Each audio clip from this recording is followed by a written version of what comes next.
നമ്മുടെ കാലിക്കറ്റ് AROന്റെ കീഴിലുള്ള പിന്നെ ഫിസിക്കൽ ടെസ്റ്റിന് പോകുന്ന നമ്മുടെ ആളുകൾ അവിടെ പോയിട്ട് ഫിസിക്കൽ നമ്മൾ ഇന്നാൾ എടുത്തതാണ്. പക്ഷേ അതിൻ്റെ മെഷർമെൻറ്റ് കൂടി ഉണ്ട്. അതിൽ മെഷർമെൻറ്റിൽ ഇമ്പോർട്ടൻ്റ് ആയിട്ടുള്ള ഒരു ഐറ്റമാണ് നമ്മുടെ ചെസ്റ്റ് മെഷർമെൻറ്റ്. അപ്പോൾ മിനിമം ചെസ്റ്റ് 77 സെൻറ്റിമീറ്റർ അല്ലേ, 77 സെൻറ്റിമീറ്റർ മിനിമം വേണം, 5 സെൻറ്റിമീറ്റർ എക്സ്പാൻഷൻ വേണം. അപ്പോൾ അത് നമ്മുടെ 2 സ്റ്റുഡൻറ്റും എങ്ങനെയാണ് എന്നുള്ളത് നമുക്കൊന്ന് ജസ്റ്റ് നോക്കാം. വളരെ കറക്റ്റ് ആയിരിക്കും എന്നാണ് തോന്നുന്നത്. അപ്പോൾ അത് അവിടെ എടുക്കുന്ന സമയത്ത് നമ്മളിപ്പോൾ ജസ്റ്റ് പെട്ടെന്ന് ഒരുപാട് പേര് എടുക്കാറുണ്ട്. ഇവിടെ ഞാൻ നോക്കുന്ന പോലെയുള്ള സമയം അവിടെ തരില്ല. അപ്പോൾ അതുകൊണ്ട് പെട്ടെന്ന് എടുക്കുമ്പോൾ തന്നെ ഒരു പേടിയും വേണ്ട, ആവശ്യത്തോടു കൂടി പെട്ടെന്ന് നിൽക്കുക.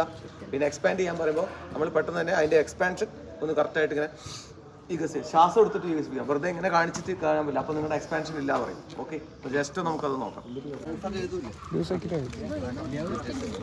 നേരെ പിടിക്കും, നേരെ കടാ. 77 എക്സ്പാൻഡ് ചെയ്യും.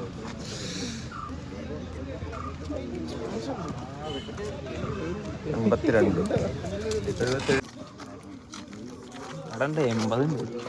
ചെസ്റ്റ് ഒക്കെ ഉണ്ട്. Okay, expand.